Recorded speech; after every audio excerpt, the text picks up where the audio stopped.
Bonjour à toutes et à tous. Nous nous trouvons aujourd'hui au parc Bagatelle, mais pas tout à fait dans le parc, dans un lieu un peu plus intime, peu connu des gens, les serres donc, du parc de Bagatelle. Avec nous Philippe, bonjour. Maître ouvrier jardinier aux serres depuis longtemps, j'ai cru comprendre. Oui, 1986. Ah, ça commence à dater, hein? Oui.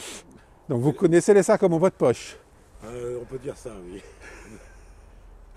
Super, donc vous nous guidez dans cette visite? Bon, alors voilà, les serres de Bagatelle, où vous avez 3 chapelles.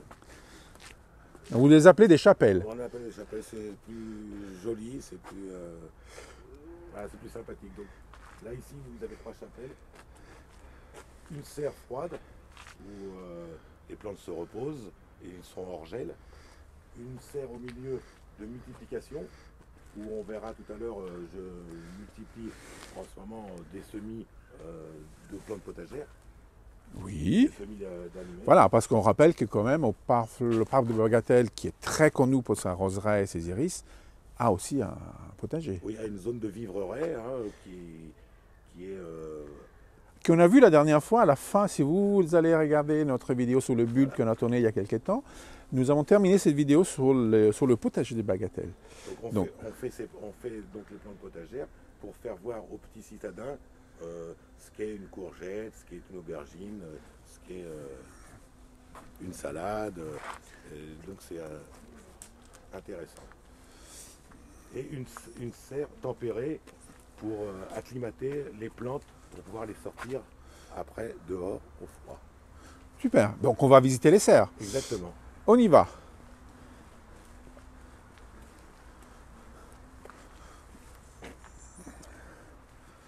Vous avez quand même aussi un grand espace où je peux préparer mes potées qui sont mises après dans le jardin, au jardin du présentateur que vous avez visité la dernière fois. Donc on prépare des potées, donc vous avez différentes potées ici, on reçoit et on met nos plantes. Voilà, ici c'est l'antichambre du parc. Voilà. Vous voyez ici, vous avez différentes terres, du sable, parce que dans les compos, il faut toujours un petit peu de sable, de la terre franche et du terreau, et on fait des mélanges pour...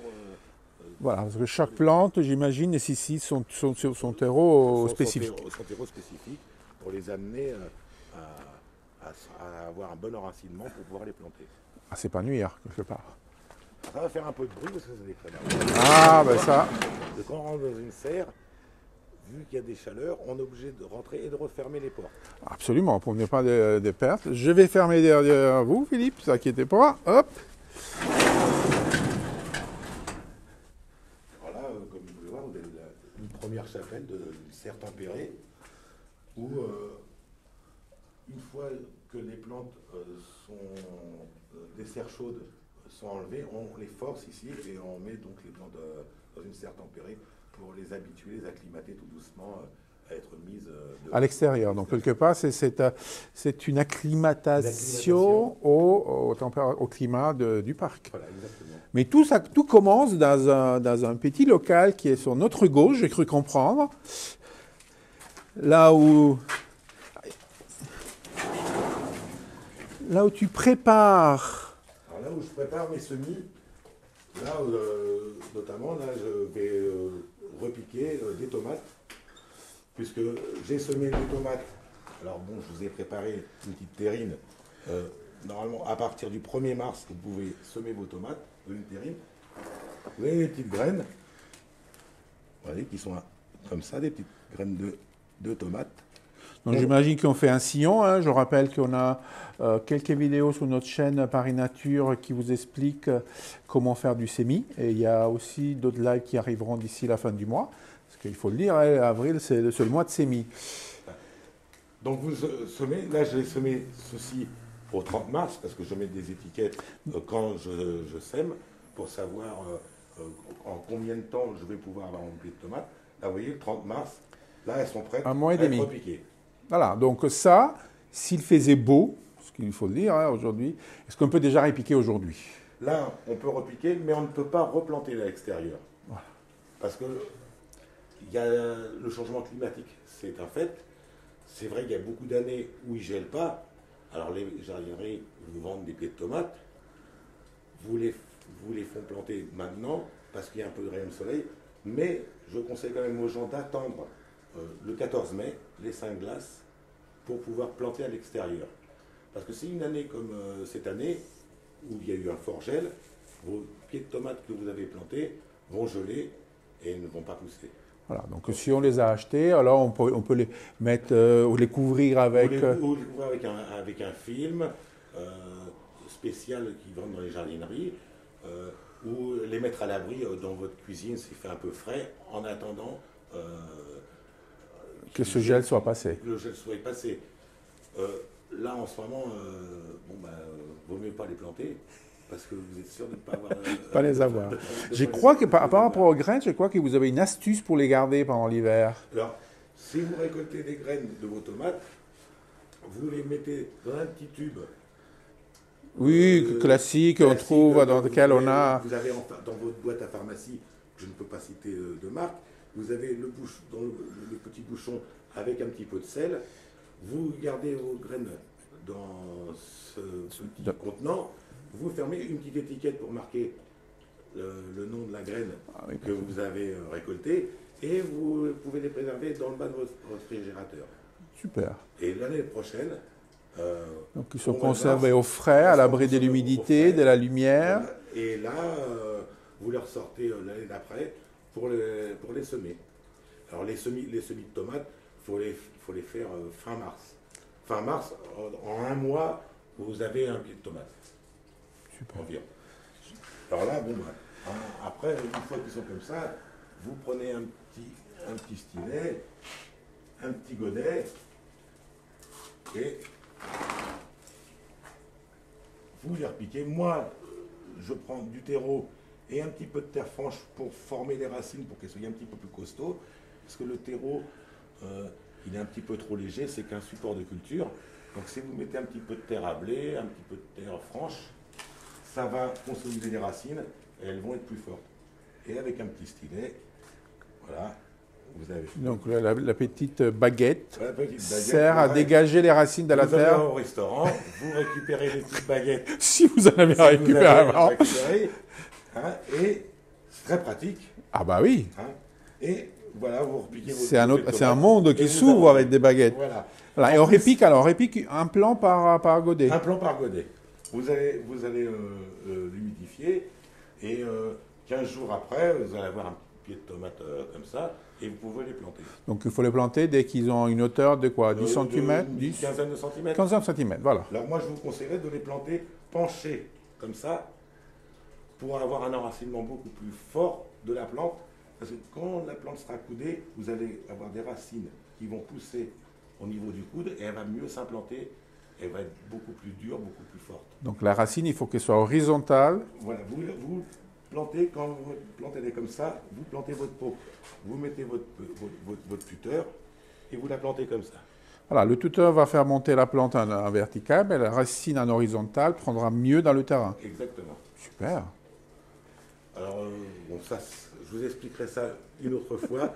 Cette petite baguette-là, en bambou, peut vous servir à plein d'autres choses. On a hâte de découvrir. On continue notre visite des serres. Donc là, je vous dis, c'est une serre donc, de production. Alors pour le parc, donc je ferai des boutures, excusez-moi, des semis. Alors là, vous voyez, là c'est des semis, parce que je ne fais pas que des plantes potagères. Là c'est des zinnias, c'est comme des petites marguerites. Alors, vous voyez, je les ai semés. Normalement, si vous avez une étiquette, c'est bien de marquer la date. On va toujours faire une étiquette avec la date. Voilà. Et... la date du semis, le 6 mars. Je n'ai pas mis la date. L'année, parce qu'on comprend que c'est 2021. Voilà. Et de l'autre côté, qu'est-ce que vous avez marqué? J'ai mis le nom de la plante, Zinnia. Là, c'est un Zinnia Red Yellow, bicolore. C'est un jaune avec des stries rouges. Donc, ils l'ont appelé... voilà, donc si vous venez au parc de Bagatelle vous allez au printemps, vous verriez des marguerites jaunes avec des stries, ben vous savez qu'à l'origine, c'était ça. C'était ça. Au départ, c'est une graine. Là, où, vous voyez, je les ai semées le 6 mars, elles sont sorties. Je vais attendre qu'elles soient à peu près de cette grosseur-là pour pouvoir les repiquer. Voilà. Et je vois qu'au bout, il y a déjà du repiquage qui a été Voilà. fait. Et ce qui est bien, c'est que je fais ici à Bagatelle des semis. Et donc on peut voir, quand on a des stagiaires qui viennent ici, on peut voir de la graine au repiquage. Tout le cycle en fait. Voilà. Et on a souvent des stagiaires écoles qui viennent ici. Et c'est bien, d'où l'idée d'avoir cette serre-là, de faire voir toute l'évolution d'une plante, du semis, de la graine, du semis au repiquage. Parce que j'imagine aussi que la passion d'un métier, c'est aussi transmettre ce métier aux ceux qui viendront. Exactement. Parce que j'ai pu comprendre que dans pas si longtemps que ça, vous allez donner à notre élan, à votre vie. Et oui. Alors donc, vous voyez, là, ici, par exemple, c'est des petites aubergines que j'ai semées le 9 avril. Des aubergines. Et là, cette particularité de cette aubergine, elle est ronde. Et comme on vous a dit tout à l'heure, l'intérêt, c'est aussi de faire voir aux petits citadins, c'est pour cela qu'il y a un potager ici, des aubergines. Parce que j'ai eu déjà des petits gamins qui étaient venus ici et qui m'ont dit, les aubergines, monsieur, ça pousse où? Dans la terre ou en plante? Et quand je leur ai fait voir que les aubergines, c'était une plante, les yeux pétillants, c'est un peu ce qui fait notre bonheur ici. Oui, on y a toujours ce volet pédagogique auprès du public, surtout les plus jeunes, pour comprendre. C'est vrai qu'il y a la ville de Paris aussi a une ferme, mais qui est à l'autre bout de Paris, au bois de Vincennes, où nous allons assez régulièrement. Mais c'est vrai qu'à l'ouest parisien, il n'y a pas beaucoup de potagers de ville. Non, et donc c'est vrai que le public, et surtout beaucoup les jeunes, les jeunes minots, sont contents. Je dis minots parce que je suis un petit parisien, et les jeunes... les plus jeunes, mais c'est... jeunes adorent voir... bien souvent, ils ne savaient pas qu'une pomme de terre... comme son nom le dit, est en terre. Voilà, ça paraît paradoxal, mais... Il y en a qui pensaient que ça poussait à l'extérieur. Heureusement que le potager de Bagatelle est là. Et on vous invite à venir le voir. Parce que de toute façon, même en ce moment, vous êtes ouvert. Voilà, et là, il commence à se réveiller. Les asperges commencent à pousser.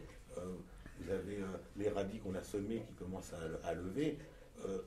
Le potager commence vraiment à vivre là. Donc là, vous avez aussi, là, cette année... On veut présenter quelques variétés de piments. Donc, c'est une nouveauté donc pour le potager. Donc, cette année, j'ai reçu des graines des Antilles. Donc, on a semé et on va faire l'essai de planter des piments. En faisant attention de marquer que c'est très très fort. Donc quand les piments sortent... Mais c'est aussi très très beau parce qu'il y a un rouge très vif qui va bien s'insérer dans le potager. Je vais vous en faire voir parce que j'ai des piments qui se gardent d'année sur année si on a une serre. Et donc en face, là-bas, j'ai quelques petits piments. Ça vous donnerait une idée de ce que ça donnera après dans le parc. Oui, il y a plein de petits pots ici. C'est le propre d'une serre. Alors, vous voyez, hop, ce que donnera les petits bébés piments que vous avez vus tout à l'heure. Là, magnifique. Encore un peu de couleur. Ouais. Et quelle couleur ils ont? Ceux-ci seront rouges. Rouges. J'en ai des rouges, j'en ai des jaunes.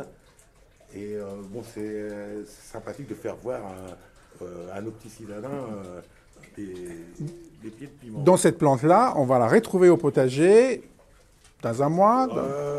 Dans un mois, ils seront au potager tout petits. Ouais. Et ils seront en forme comme ça au mois de juillet-août. Voilà. Donc, le rendez-vous est pris pour voir les piments des Antilles au potager de Parc des Bagatelles. Voilà.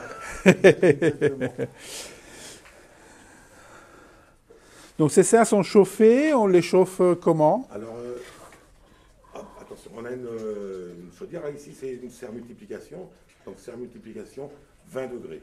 Voilà. Entre 20 et 22 degrés. D'accord. Et elle est au milieu. Pour ne pas faire des percussions de chaleur. Donc, oui, vous avez dit que c'est progressif. Voilà, je vois qu'il y a même du papyrus, donc... Oui, et du poivrier aussi. Alors après, j'ai quelques petites plantes que je fais en plus pour nos jeunes stagiaires qui viennent ici, pour qu'ils voient aussi d'autres choses.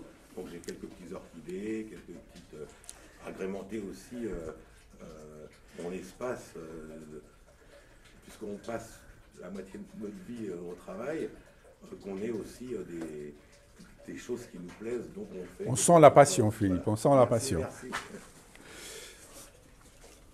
Et donc on passe à la troisième chapelle, hein, comme vous les appelez.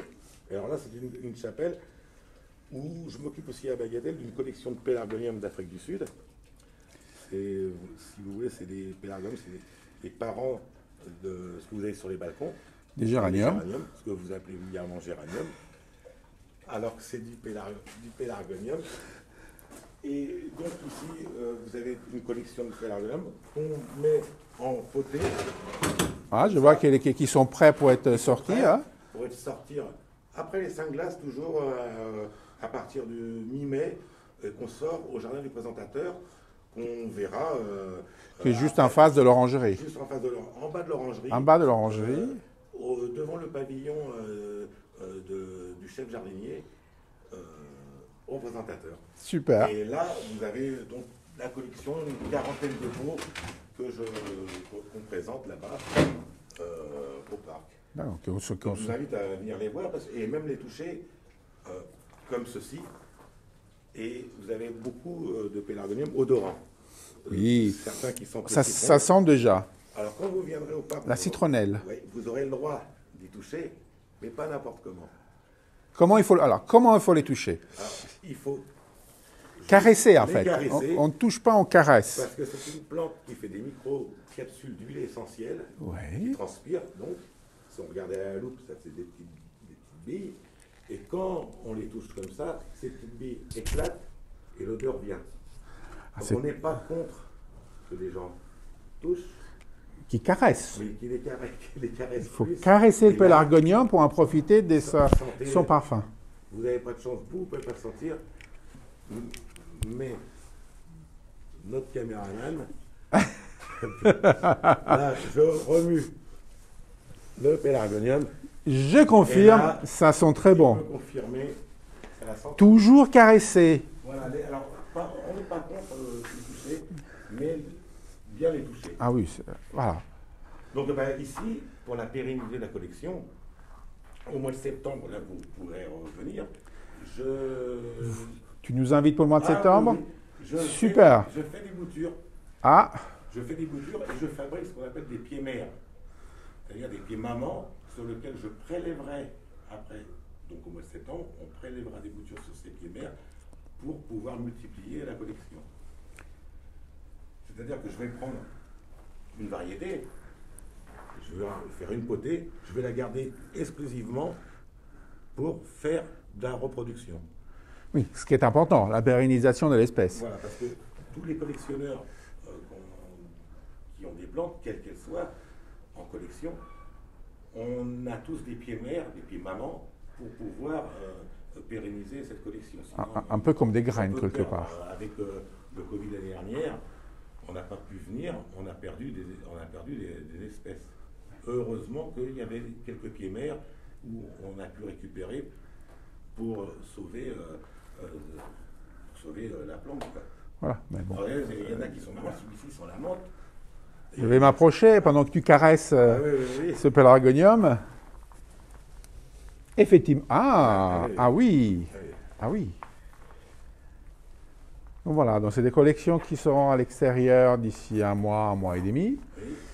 Venez les voir et surtout caressez-les pour profiter de leur odeur. Mais toujours dans le respect de la plante, parce que voilà, il ne faut pas l'abîmer et il faut qu'elle puisse profiter à d'autres visiteurs.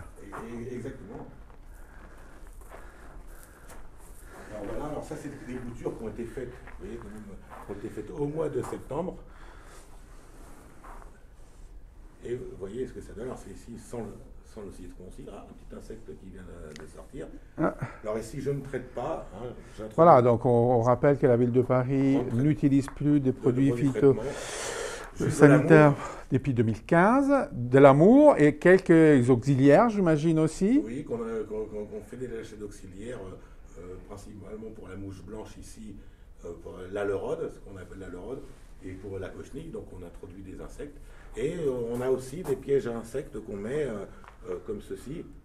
Voilà, Des panneaux de glu où l'insecte aime bien le jaune. Donc vous voyez là, on a une petite punaise qui s'est mise là. Il y a quelques petites mouches blanches qui sont là. Et ça, c'est très très efficace. Et il faut savoir qu'il faut tolérer aussi des nuisibles. C'est pas des nuisibles, trop nuisibles qui vont faire mourir la plante. Il faut en tolérer. Si vous avez des pucerons, bah, vous avez vos mains. Nous, on a des grosses serres ici. Vous les enlevez avec vos doigts, c'est pas gênant. Après, vous avez des petites astuces pour éviter le puceron. Par exemple, les gens jettent leurs mégots de cigarettes par terre. C'est juste un petit exemple. Hein. Vous ramassez les mégots de cigarettes, vous les mettez dans l'eau à tremper. Une fois que ça fait un bon jus de chaussette, un café un peu lavé, un café dégueulasse, entre guillemets, vous gardez cette eau-là, vous la mettez dans un pulvérisateur de 5 litres, et vous pulvérisez vos plantes. Alors ça pue, mais c'est très efficace parce que la nicotine est mauvaise pour les pucerons. Mais par contre, vous protégez... Et mauvaise aussi pour l'homme. Mais protégez-vous quand même, parce que c'est quand même du produit, c'est naturel, mais c'est un peu, la nicotine, c'est pas non plus bon à respirer, donc protégez-vous quand même. Mais au moins que les mégots de cigarettes, ils servent à quelque chose. Et aujourd'hui, on a des masses là-dessus. Pour tout ce qui est lutte biologique dans les serres, nous vous invitons la semaine prochaine, mercredi à 15h. On ira aux serres d'Auteuil, qui ne sont pas si loin que ça du parc de Bagatelle, où Bertrand, le chef jardinier, nous expliquera comment il lutte justement contre les nuisibles. Mais on peut vraiment se passer de produits chimiques. Et ça fonctionne bien. Ça fonctionne très bien. Comme je disais, la ville n'utilise plus depuis 2015, donc ça fait maintenant 6 ans, et comme on peut voir, tout... On a été sensibilisés, nous les jardiniers, on a été sensibilisés déjà depuis un bout de temps pour notre propre santé à moins traiter. Voilà, donc c'est une santé pour les plantes, une santé pour l'homme.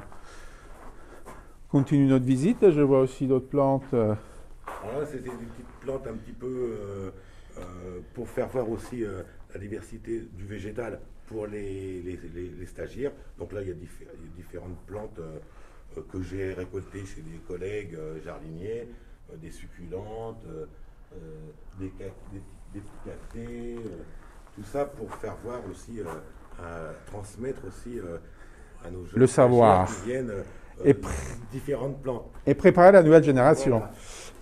Alors, dans les pélargots, au Parc Floral, ils ont une très belle collection aussi, hein, puisque c'est nos référents botaniques pour cette collection-là. On a, vous voyez, des pélargoniums aussi, donc la famille ce que vous appelez géranium, qui sont un petit peu bizarres, là que je ne présente pas au public, car très fragiles. Et dangereux peut-être un peu Non, mais ils font des petites épines. Et parce qu'ils vivent dans une région aride d'Afrique du Sud, et c'était un petit peu spécial de les garder. Ça fait partie de ces collections et de cette transmission. Comme je dis, au Parc Floral, ils ont une très belle collection de... On ira au Parc Floral pour l'admirer. Prochainement, c'est prévu de visiter les serres, les pavillons. Donc vraiment, on cherche toujours à avoir des... comme tous les collectionneurs, que ce soit au Parc Floral ou ici, on cherche toujours à améliorer la collection, à avoir des graines d'autres parcs. Donc on a ce qu'on appelle des index séminum, qu'on peut recevoir du monde entier. Et ces index séminum, il y a des banques de données de graines où on choisit, et si on voit des pélargoniums ou d'autres, ou même des plantes potagères, comme on parlait tout à l'heure, qu'on ne connaît pas, ce qui est intéressant, c'est de les commander, de voir ce que ça donne. Et de tester dans un climat parisien. D'abord les tester, hein, parce qu'on ne veut pas les présenter aux gens tant qu'on n'est pas sûr de l'essence de la plante. D'accord, même sa dangerosité ou son côté esthétique, j'imagine aussi. Parce que dans un jardin botanique, je vous rappelle que le parc de Bagatelle fait partie des 4 sites du jardin botanique de Paris, avec l'arboretum qui nous irons visiter dans quelques semaines, le parc floral et les serres d'Auteuil qu'on visitera la semaine prochaine. Voilà, donc comme on est identitaire, on essaye de tous comment dire, tous être imbriqués entre nous pour pouvoir... C'est partager un peu les collections pour qu'il y ait toujours quelque chose à voir, les différents. Il faut partager entre nous. Si on veut améliorer les choses, il faut partager. Parce que faut pas toujours... Le jardinage, c'est une histoire aussi de partage et de transmission. Donc on voit d'autres espèces de pélargonium. Alors, vous vouliez petite chose pour reconnaître pélargonium et géranium. Ah, quelle est la différence déjà? Alors, le pélargonium, qu'il soit botanique ou horticole, fera toujours une fleur avec 3 pétales pareils et 2 différents, asymétriques. Alors que le géranium, comme l'herbe à Robert, la fleur, vous avez des pétales tous axés sur le même axe principal. Et c'est comme ça qu'on reconnaît le pélargonium du géranium. Là, on le voit très bien. Ah oui. 3 pétales pareils et 2 différents. En voilà un autre. 3 pareils et 2 différents.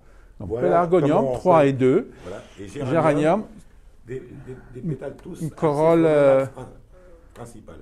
Comme l'herbe à Robert qu'on voit, un géranium vivace qui pousse dans nos contrées. Donc c'est faussement appelé géranium dans nos jardineries. Oui, c'est peut-être parce que c'est...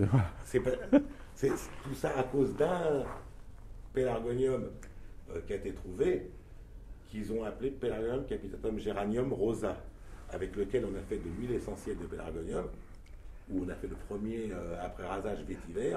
D'ailleurs, j'en ai une petite fiole pour faire sentir. Donc le vétiver vient du pélargonium? Oui, le vétiver vient du pélargonium capitatum geranium rosa.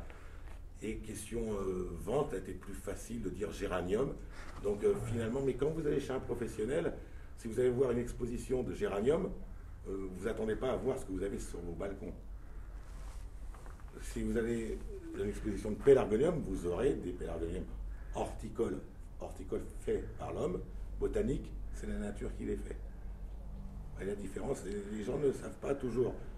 Pélargonium horticole, plante horticole fait par l'homme, botanique fait par la nature. Naturel, pas modifié. Voilà. Je crois qu'il y a d'autres types un peu ici de pélargonium qui ont des feuilles assez étonnantes. C'est pour ça la diversité qu'il y a dans le genre pélargonium. Vous voyez, Citrium de Rome. Alors voyez, on étiquette toutes nos plantes. Alors, pour lire une étiquette, vous voyez, section pélargonium, famille Geraniaceae. Ici, on met botanique, c'est-à-dire qu'il existe dans la nature. Celui-ci, vous allez en Afrique du Sud, vous le trouverez en Afrique du Sud. Et là, marqué en Afrique du Sud, est découvert en 1814. On va montrer. Voilà, alors, pélargonium, famille Geraniaceae, botanique. Son nom, Citriodorum, est trouvé en Afrique du Sud en 1814. Alors ça, c'est là, maintenant on en voit dans les jardineries, du Citriodorum, ils en vendent. Après, vous avez celui-ci qui est génial, il est magnifique. Brontonsaille, alors il sent le citron. Voilà. Je confirme. Alors vous voyez toute la diversité qu'il peut y avoir dans ce genre de plantes. Et on s'est servi de 2 essences pour faire ce qu'on a sur nos balcons. Donc on pourrait encore, grâce à... Peut-être les essences les plus résistantes aussi. Voilà. Donc tout ça, on pourra l'admirer à l'extérieur aussi? À l'extérieur, derrière le potager, derrière la maison du chef jardinier, au jardin du présentateur, il y a un petit muret où on mettra une partie de la collection. On met environ une 40aine de pots. C'est quand même déjà pas mal. Variétés. Combien de variétés? 110 variétés. 110 variétés. Donc on vous invite à les caresser. Oui. Caresser les pélargoniums pour profiter de des gouttelettes et de leur parfum. Ouais, ça fait rigoler parce que la menthe, par exemple, dans la menthe, le parfum est à l'intérieur de la feuille. Et cette plante-là, ce qui est extraordinaire, elle transpire. Et comme je vous ai dit tout à l'heure, ces petites micro-capsules. Alors c'est sympa, parce que si vous allez sur le muret, les gens peuvent caresser, les odeurs se mélangent. Vous avez de l'amande poivrée, vous avez du citron, de l'ananas. On peut faire quelque part aussi ses propres mélanges. Il y en a même un qui sent. J'avais fait un jeu avec des enfants pour ça, parce que les enfants aiment bien aussi le toucher. Hein. Un qui sent l'hydrocarbure. Alors là, je ne vous dis pas lequel que c'est, parce que ça sera peut-être un jeu qu'on fera un jour à la journée des jardins, quand elle reviendra, parce que ça nous apporte beaucoup, les journées des jardins. Les gens, là, cette fois-ci, la journée des jardins, les gens peuvent venir à la serre. Je les accueillerai et je leur fais voir des plantes qui ont une histoire. Donc, normalement, les journées des jardins, ça sera au mois de juin, voilà, si tout va bien. Si tout va bien, parce que c'est vraiment bien pour nous. Ça nous fait savoir qu'on sait des choses. À force de faire les choses, je sens que on ne sait plus si on sait ou si on ne sait plus. Et c'est un peu philosophique. Je sens que la transmission vous tient beaucoup à cœur. Oui, parce que les gens aiment, ils sont demandeurs, et on est réceptif à eux, et vice-versa. On a besoin des gens, ils ont besoin de nous. Et voilà, ce qui nous fait avancer, ce qui fait que ça fait tant d'années que je suis ici. Toujours avec autant de passion. Voilà. Ben Philippe, merci beaucoup de cette visite. Je vous en prie. J'espère vous voir au mois de septembre pour les boutures. Le rendez-vous est pris pour le mois de septembre. Nous, au Parc Floral, on reviendra fin mai pour vous présenter la fameuse incontournable roseraie et tout vous dire sur le concours de la rose qui aura lieu. Une excellente journée. Le rendez-vous est pris pour septembre. Sans aucun problème. Et bonne journée à tous. Merci.